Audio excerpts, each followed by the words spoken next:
आज के वीडियो में दोस्तों मैं बात करने जा रहा हूँ मूवी डी बुक के बारे में, जो कि 2021 में रिलीज हुई थी और ये लगभग दो पोसेशन मूवी से सिमिलर है, लेकिन इसमें बॉलीवुड के हिसाब से कुछ चेंजेस किए गए। तो आज की वीडियो में मैं इस मूवी से जुड़ी आपको पूरी एक्सप्लेनेशन करने जा रहा हूँ। तो शुरुआत करते हैं इस वीडियो को। इस मूवी की शुरुआत में हमें दिखाया जाता है मॉरिशियस, जिसमें जो आखिरी यहूदी यानी ज्यू हैं उनकी डेथ हो चुकी है और वहाँ पर एक आदमी आता है जो कि एंटीक शॉप का ऑनर है और वहाँ पर वो एक बॉक्स देखता है जो उसे काफ़ी अट्रैक्टिव लगता है और ये सोचता है कि अगर ये एंटीक उसकी दुकान में होगा तो शायद ये उसे ज़्यादा से ज़्यादा पैसे कमा कर देगा। तो वो उस एंटीक बॉक्स को अपने साथ ही ले जाता है। जब वो अपनी शॉप पर इसे ले आता है तो जो उसकी दुकान पर लड़का काम करता है रात को, यानी उसकी शॉप की निगरानी रखता है, वो आ जाता है और वो शॉप बंद कर वहाँ से चले जाता है। उसी समय उस लड़के को डिबुक के पास कुछ महसूस होता है। जैसे ही उसे जाकर खोलने की कोशिश कर रहा होता है तो वो डिबुक बॉक्स नहीं खुलता, लेकिन फिर किसी तरह से वो लड़का उस डिबुक बॉक्स को खोल देता है और जो उसके आसपास की चीज़ें होती हैं वो सारी चीज़ें अपने आप हिलना शुरू कर देती हैं और वहाँ पर पैरानॉर्मल एक्टिविटी शुरू हो जाती है। जब वो लड़का भागकर एक तरफ जाता है तो उसे लगता है कि उसके पीछे कोई खड़ा हुआ है और जैसे ही वो पीछे पलट कर देखता है तो उसके चीखने की आवाज़ आती है और दिखाया जाता है कि वो लड़का शटर से टकरा कर मर गया। और वहाँ पर इंडिया में दिखाया जाता है, यानी मुंबई में, एक लड़का जिसका नाम होता है सैम इसाक और उसकी वाइफ का नाम होता है माही इसाक। वो मॉरिशियस में ट्रांसफ़र हो रहे हैं क्योंकि सैम की मॉरिशियस में एक अच्छी जगह पर जॉब लग गई है। जिस जगह पर उसकी जॉब लगी है वो क्या है, न्यूक्लियर वेस्ट प्लांट, यानी न्यूक्लियर से जो भी चीज़ें कुछ बचती हैं वो सारी वहाँ पर इकट्ठी कर दी जाती हैं और उसे इस जॉब में बहुत ही ज़्यादा इंटरेस्ट भी है और उसके हिसाब से बिल्कुल सही जॉब है। तो वो अपने परिवार के साथ वहाँ शिफ्ट हो रहे थे। माही का मूड थोड़ा ख़राब होता है क्योंकि माही का मानना है कि परिवार से दूर जाना ये ठीक बात नहीं है, लेकिन उसका मानना ये है कि वहाँ जाकर उनको पक्का तरक्की होगी और इन्हें वहाँ पर 2 साल तक रहना है। लेकिन फिर सैम के मनाने पर माही मान जाती है और वहाँ जाने के लिए तैयार हो जाती है। अगले दिन जैसे एंटीक स्टोर में पुलिस आती है इन्वेस्टिगेशन करने के लिए क्योंकि उस लड़के की मौत हो चुकी होती है। जब वो बॉक्स में देखते हैं तो वो लड़के को दिखाया जाता है जिसकी हड्डियाँ, पैरों की भी और हाथों की भी, दोनों हड्डियाँ टूटी हैं और बड़े ही अजीब तरीके से उसे उस बक्से के अंदर डालने की कोशिश की गई थी। तब उस पुलिस वाले को उस लोकेशन के पास से एक लॉकेट मिलता है और तब सैम और माही का मॉरिशस में ट्रांसफ़र हो जाता है। सैम अभी अपने ऑफिस में ही होता है और अपनी टीम के साथ एक मीटिंग कर रहा होता है, लेकिन जब वो वहाँ से जाने लगता है, सैम कार में जब वापस अपने घर जा रहा था तो उसके साथ उसका फ्रेंड भी बैठा होता है, जिसके कारण से ही सैम को ये जॉब करने की रिकमेंडेशन मिली थी। क्योंकि जो सैम का फ्रेंड है वो अब कुछ महीनों के लिए यहाँ से कहीं और जा रहा है और सैम को ही अब पीछे से पूरी जॉब संभालनी है। फिर सैम अपने घर वापस आ जाता है और घर पे आते ही एक नॉर्मल दिन बीत जाता है। अगले दिन जब सैम और उसकी वाइफ जॉगिंग के लिए एक पार्क में जाते हैं तो वहाँ पर उन्हें कुछ नेबर्स मिलते हैं जिनके साथ उनका डॉग भी है और नेबर्स और सैम और उसकी वाइफ में आपस में थोड़ी बातचीत होती है और वो उन्हें कहते हैं कि कभी टाइम मिले तो ज़रूर आप हमारे घर आना। और फिर सैम घर आकर अपने काम पर निकल जाता है और सैम कार में किसी से बात कर रहा होता है जिनका नाम होता है फादर गैब्रियल और सबसे ज़्यादा क्लोज रिलेटिव सैम के इस समय यही हैं, यानी फादर गैब्रियल। और फिर माही उसी एंटीक स्टोर में जाती है और उसे वही बॉक्स पसंद आता है, डिबू बॉक्स, जो कि उसने वहाँ से यानी आखिरी यहूदियों के घर से उठाया था। और फिर माही उस डिबू बॉक्स को घर पर ले आती है और उस डिबू बॉक्स को जब माही खोलती है तो उसे उसमें एक कपड़ा दिखता है जिसमें एक बाल पड़ा होता है और एक शीशी भी दिखती है जिसमें खून होता है और ऊपर एक तरह का कैप लगा होता है जिससे जब माही उतारती है तो उसके अंदर से एक स्पिरिट निकलती है जो माही के अंदर चली जाती है। और फिर अगले दिन जब सैम जॉगिंग के लिए जाता है तो माही उसके साथ नहीं आना चाहती और जब वो वापस आता है तो माही उस बॉक्स के साथ ही बैठी होती है। सैम माही से पूछता है कि आखिर इस बॉक्स में ऐसा क्या खास है, लेकिन तब माही उसे कुछ नहीं बोलती। जब माही फिर थोड़ी देर के बाद बाथरूम में जाती है तो उसे महसूस होता है कि शायद उसके पीछे कोई खड़ा हुआ है। जब वो पीछे पलट कर देखती है तो एक आत्मा उसके पीछे खड़ी होती है और जब वो वहाँ से बाहर भाग कर आती है तो वो काम वाली को ये बताती है, लेकिन कोई भी उसकी बात नहीं मान रहा होता। और तब वो सैम के पास उसके ऑफिस में चली जाती है, लेकिन सैम उसे मना करता है कि ये एक न्यूक्लियर वेस्ट प्लांट है, तुम्हें यहाँ पर नहीं आना चाहिए था। तब माही उसे बताती है कि हमारे घर में सचमुच में कोई आत्मा है, उस आत्मा ने मेरा हाथ भी पकड़ा था। लेकिन सैम मानता है कि शायद ये उसका वहम है क्योंकि वो अभी अभी यहाँ पर नई ट्रांसफ़र हुई है और उसका इस जगह पर इतना दिल भी नहीं लग रहा, तो शायद ये उसका वहम हो सकता है। लेकिन जब रात को सैम और माही अपने घर पर सो रहे होते हैं तो उनके ऊपर से कोई कंबल उतार देता है और इस बार माही नहीं जागती बल्कि सैम जागता है और उसे ऊपर आउट हाउस से किसी की आवाज़ आ रही होती है। जब सैम आउट हाउस के अंदर जाता है तो वहाँ पर कोई भी नहीं होता, लेकिन इधर उधर देखने के कारण जो फर्श वहाँ का कमज़ोर होता है वहाँ से सैम नीचे गिर जाता है। अगले दिन वो पुलिस इंस्पेक्टर सैम के घर पे आता है और वो कहता है शायद कोई जानवर वगैरह घुस गया होगा जिसकी तुम्हें आवाज़ आ रही है, शायद हवाओं की आवाज़ होगी, यहाँ पर कोई भी नहीं है।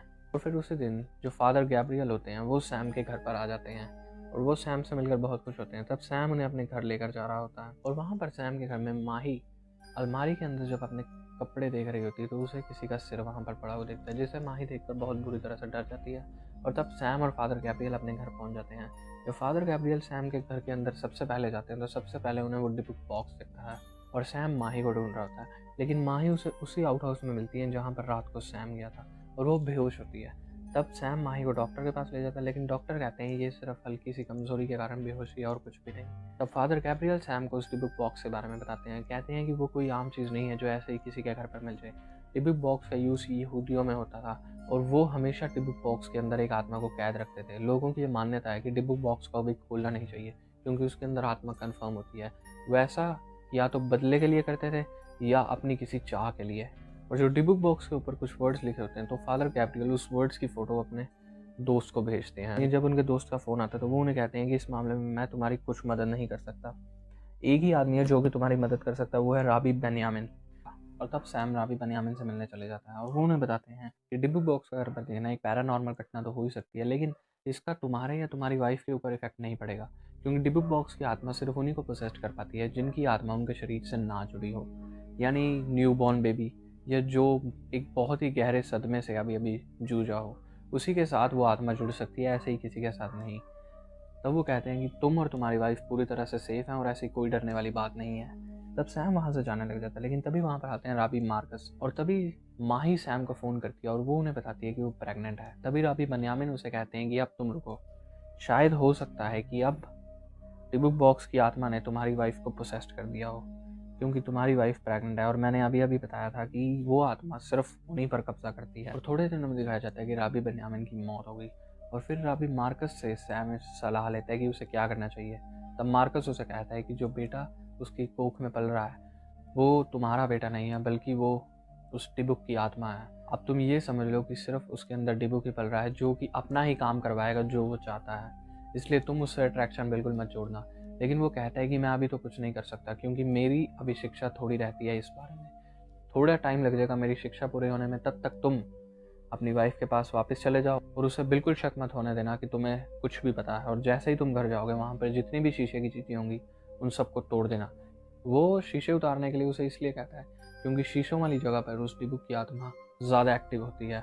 और तब सैम वापस घर पे आ जाता है और सब कुछ नॉर्मल चल रहा होता है। लेकिन जब एक दिन सैम इस चीज़ के ऊपर रिसर्च कर रहा होता है तो वेबसाइट के अंदर जो एक आत्मा दिखाई जाती है वो अपने आप हिलने लग जाती है। फिर थोड़े दिनों बाद सैम और उसकी वाइफ माही सुबह जॉगिंग के लिए जा रहे होते हैं और उन्हें दोबारा से वही नेबर्स मिलते हैं, लेकिन इस बार जो उनके साथ डॉग होता है वो माही को देखकर बहुत ही ज़्यादा भौंक रहा होता है। लेकिन तब वो उस पर इतना ध्यान नहीं देते और वहाँ से चले जाते हैं। लेकिन जब माही जा रही होती है तो उस डॉग की तरफ बहुत ही गुस्से से देखती है जिससे कि वो शांत हो जाता है।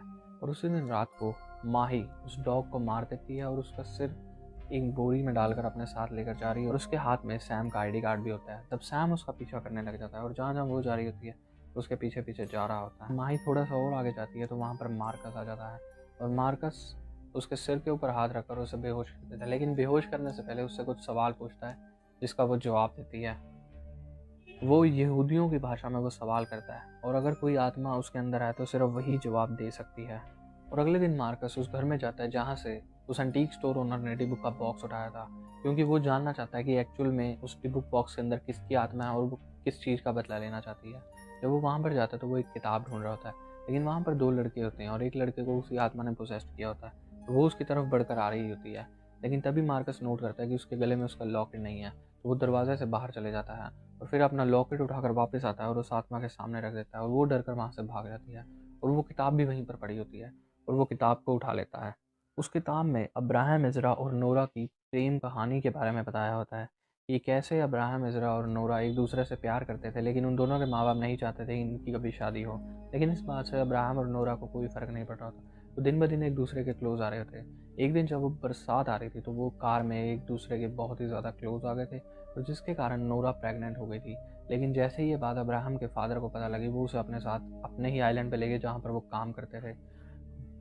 जो अब्राहम के फादर थे वो एक पक्के यहूदी थे और वो रात को सोने से पहले काला जादू की विधि भी किया करते थे। वो सोचते थे कि इससे उनके कान में बरकत होगी, इसलिए वो काफ़ी चीज़ें जानते थे यहूदियों के बारे में। और थोड़े दिन के बाद अब्राहम ने नोरा को खत लिखा कि वो वापस नहीं आ सकता तो तुम उसे भूल जाओ। लेकिन नोरा अब 6 महीने से प्रेग्नेंट हो चुकी थी और उसका पेट सबको दिखाई दे रहा था। जैसे ही उसको इसके माँ बाप को ये बात पता लगी थी तो उन्होंने नोरा को एक कमरे के अंदर बंद कर दिया था। लेकिन एक खत पढ़ने के बाद नोरा पूरी तरह से टूट जाती है और खुदकुशी कर लेती है और नोरा के माता पिता इस चीज़ का इल्ज़ाम अब्राहम के ऊपर लगाते हैं। और जब एक दिन अब्राहम और उसके फादर कार से कहीं जा रहे होते हैं तो वो उन्हें रास्ते में पकड़ लेते हैं और अब्राहम को बहुत ही बुरी तरह से मारते हैं। अब्राहम अब जिंदा तो रहता है, लेकिन फिर भी वो मरी हुई हालत में ही होता है, क्योंकि वो अपनी ज़िंदगी अब वैसे नहीं जी पाएगा जैसे वो पहले जीता था। ये सुनकर अब्राहम का फादर पूरी तरह से टूट जाते हैं और वो सोच लेते हैं कि वो इस बात का बदला लेंगे।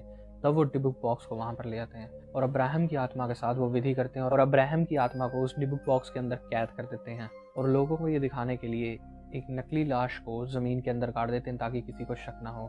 लेकिन जो असली अब्राहम की लाश होती है उसे समंदर के बिल्कुल बीचों बीच फेंक देते हैं और जाने से पहले ये श्राप दे देते हैं, जब इस आइलैंड का आखिरी यहूदी मारा जाएगा तो उनका श्राप सच होगा। तब इस डिबुक बॉक्स को मिल जाएगा जो कि इस पूरे आइलैंड को ख़त्म कर देगा। और तब मार्कस ये सारी चीज़ें पढ़ लेता है और उन पुलिस इंस्पेक्टर को भी वहाँ पर बुलाता है। सबसे पहले वो कहता है कि जो भी मैंने चीज़ें पढ़ी हैं वो सच हैं कि नहीं, ये मुझे देखना होगा। उनके साथ फादर गैब्रियल भी होते हैं और ये मिलकर ये प्लान बनाते हैं। पहले मार्कस उस पुलिस इंस्पेक्टर के साथ उस कब्रिस्तान में जाता है जहाँ पर अब्राहम की लाश को गाड़ा हुआ है। वो पहले जाकर जब उसे खोदता है तो वहाँ पर सचमुच में कुछ भी नहीं होता, सिर्फ एक कपड़े के अंदर कुछ चीज़ें लपेटी होती हैं। और फिर वो फादर गैब्रियल को भी ये कह देता है कि हमारा शक बिल्कुल सही निकला और पुलिस इंस्पेक्टर को एक जगह जाने को कहता है जहाँ पर सैम का दोस्त भी आ चुका होता है। और जब पुलिस इंस्पेक्टर जहाँ पर जाते हैं वो होता है न्यूक्लियर वेस्ट प्लांट, जहाँ पर सैम भी आया होता है और उसके हाथ में उसका ID कार्ड भी होता है। और वो पुलिस इंस्पेक्टर सैम को करंट लगाकर बेहोश कर देते हैं और जब सैम को होश आता है तो वो चर्च के अंदर बैठा होता है और उसके हाथों में रस्सी बांधी होती है। तब सैम कहता है कि तुम मेरे साथ ऐसा क्यों कर रहे हो। तब मार्कस उसे बताता है क्योंकि पोसेस तो तुम्हारी वाइफ नहीं बल्कि तुम हो। जब उस दिन तुम अपनी वाइफ का पीछा कर रहे थे तो उस आत्मा ने पता लगा लिया कि माही तो सिर्फ एक जरिया, असली शिकार तो तुम हो, क्योंकि न्यूक्लियर वेस्ट प्लांट को उड़ाने से पूरे आइलैंड को उड़ाने की ज़रूरत ही नहीं पड़ेगी, सिर्फ उसका उड़ाना ही काफ़ी है। इसलिए तब उस आत्मा ने तुम्हें पोसेस्ड कर लिया और अब तुम उस आत्मा के अंदर हो। मैं ये बात तभी जान गया था जब उस दिन रास्ते पे मैं माही और तुमसे मिला था। जो सवाल मैंने माही से किए थे उसका जवाब तुमने दिया था, लेकिन मैंने तुम्हें शक नहीं होने दिया और जैसा चल रहा था वैसे चलने दिया।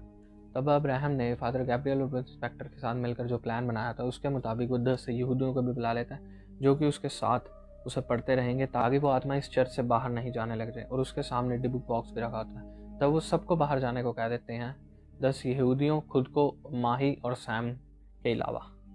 और तब वो एक्सोर्सिज्म करना शुरू कर देते हैं। लेकिन थोड़ी ही देर में जो सैम होता है वो आउट ऑफ कंट्रोल हो रहा होता है और वो सीधा मार्कस की गर्दन आकर ही पकड़ लेता है और उसे मारने वाला होता है। लेकिन तभी वहाँ पर माही आ जाती है। माही उसे रोकती है, लेकिन तब सैम उसकी भी गर्दन पकड़ लेता है। लेकिन जैसे ही सैम उसके पेट की तरफ देख और जब सैम अपने बच्चे को देखकर कुछ याद कर रहा होता है तब मार्कस ये देख लेता है कि अब जो उसके अंदर का डीमन है वो कमज़ोर हो रहा है और तब वो एक्सोर्सिज्म करना शुरू कर देता है, जिससे कि सैम हवा में लेविटेट होने लग जाता है और उसके अंदर से वो आत्मा निकल जाती है और वापस डिबुक बॉक्स में चली जाती है। और तब लास्ट में हमें दिखाया जाता है कि मार्कस डिबुक बॉक्स को वहीं पर फेंक आया है जहाँ पर अब्राहम के फादर ने अब्राहम की बॉडी को डाला था और वो भी समंदर के बीचों बीच उसे फेंक देता है। और थोड़ी देर में मार्कस सैम को फ़ोन करता है और उसे कॉन्ग्रेचुलेट करता है क्योंकि उनका एक हेल्थी बेबी पैदा हुआ है और वो कहता है कि जब मैं वहाँ पर आऊँगा तो इस बारे में पार्टी ज़रूर लूँगा। और यहाँ पर यह मूवी ख़त्म हो जाती है जिसका नाम है डिबुक।